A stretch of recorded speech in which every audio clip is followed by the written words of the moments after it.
In my last video, I went through how ebook authors who want to sell their ebooks can get started with email marketing. And if you've missed that video, then I'll make sure to put a link in the description box below. Now in this video, I want to cover the top 5 questions that I get all the time when it comes to using email to sell your ebooks or other info products. This video is going to be part of a 2-part series where I'm answering all the questions that I get about email marketing for ebook authors. So if you want to see the other part, then make sure to subscribe and turn on your notification bell so you're alerted of when I post the next video. And real quick, before we dive into the video, I have something very special that will make your journey even easier, and that's my free 10-day action plan to launching and selling your very own digital product. That's going to give you a focused plan for getting started with selling your ebook. It's free to access, so make sure to grab the link which is found in the description box below. Now, the first question that I get all the time is, why do I need an email list in the first place, right? Can I not just rely on social media? And I get this all the time. And one thing that you should understand is that your email list is like an asset to you. It's something that you own.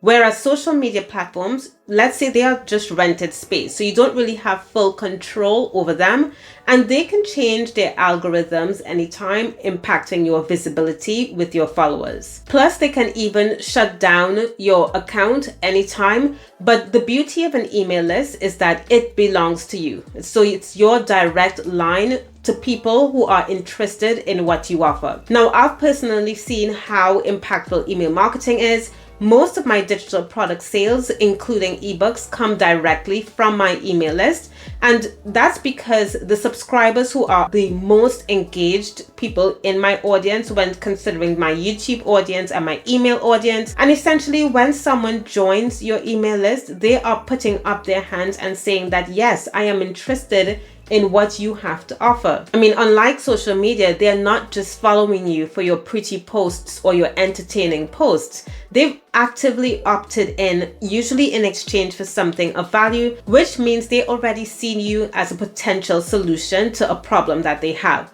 And this is a massive advantage when it comes to making consistent sales. Now, the second question that I get is, how often should I be emailing my subscribers? Now, I know this is a very tricky question that a lot of people struggle with, and I think this is entirely based on your own preference.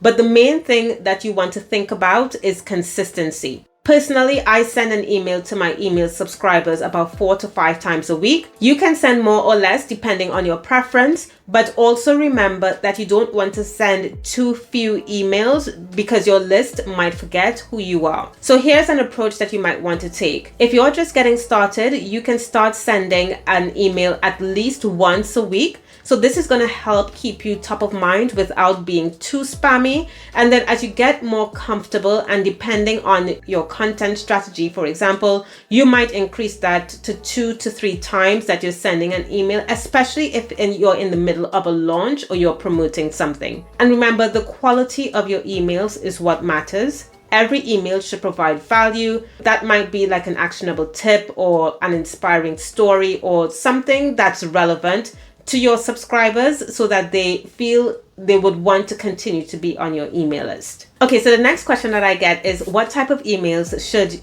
I send to promote or sell my ebook?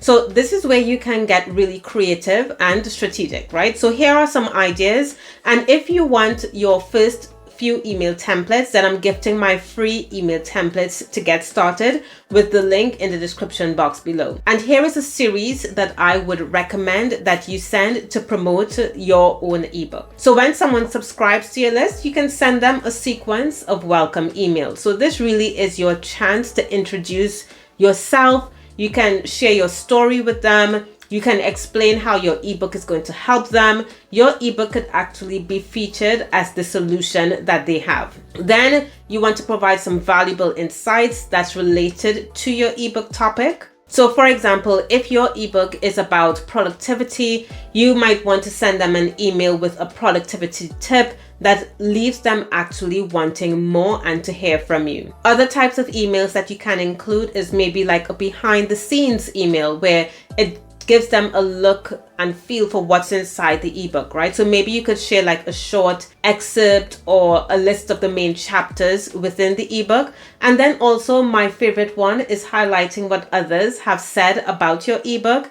And if you don't really have customers who can do that for you, then share why did you create that ebook. Maybe there are some lessons that you can share that they can actually learn from. And then also you want to create a sense of urgency with special discounts or bonuses. Of course, you want to make sure that you're keeping these authentic and you don't really overuse that, because when I first started selling ebooks, I often included bonuses, and then I would also tell my subscribers that the bonuses are going away at a particular time. Sometimes I will increase the price of my ebook to see whether I can get more sales. So for example, I might start listing the ebook as a $27 ebook, but that's only going to be for a week, and then after a week I'm going to increase it to $49. I don't think it devalues the product. In fact, it helps people take action quicker. And what I have found as well is even when I implemented those urgency tactics, people still did go on to buy the more expensive ebook. So don't let that deter you in at least trying it and see whether it works for yourself. Okay, the next question is, what subject lines should I write to get people to open my emails? And subject lines are so important because they're the first thing that your subscribers see in their inbox.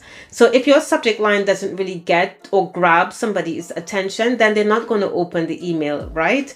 So here are some things that I like to do with my own subject lines. I like, first of all, to keep it sweet and short, mainly between 6 to 10 words, because you want to make sure that the entire subject line can fit in the space that the email service provider provides to you, like Microsoft or Google. There is a certain number of characters that they will allow or permit in that email subject line. You also want to make sure that your subject line creates curiosity. So for example, the biggest mistake I made when writing an ebook, right? That sounds intriguing, because when people see that in their inbox, they're going to be thinking, okay, what are the biggest mistakes? And then they will want to open it. And I also find that numbers really work in email. So for example, something like 5 tips for writing an ebook, that works really well to get a lot of opens. And then you can also talk about the benefit of something. So for example, how to write an ebook in 30 days or less. And then don't forget about adding personalization as well. So you can include the person's name in the subject line. I find that that works really well for me in getting a high open rate. So remember, with these tactics, you always want to deliver on the promise that you make. So if you're talking about the benefits, you've named a benefit in your subject line, make sure to deliver that benefit in your email as well. If you create curiosity, then make sure that you're satisfying that curiosity in the email as well. So question number 5 is, what should be included in a high converting email? So an email that can produce a lot of sales.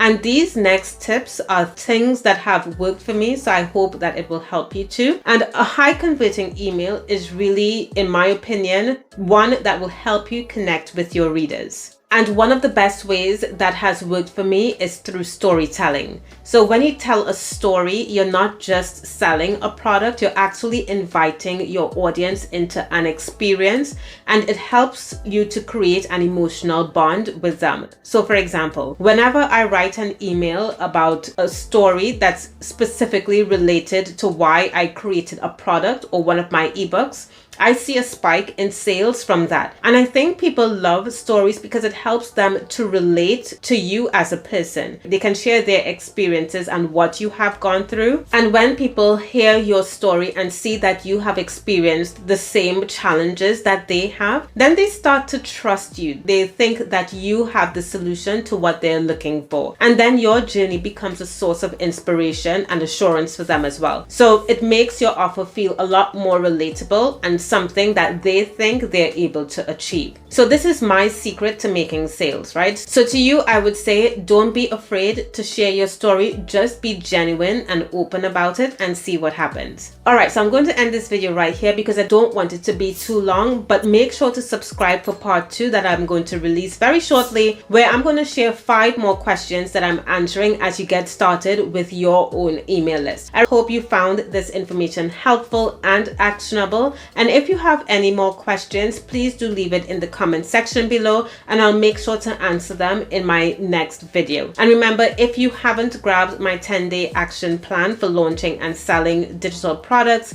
then the link is in the description box below. Thank you so much for watching, and I'll see you in the next video.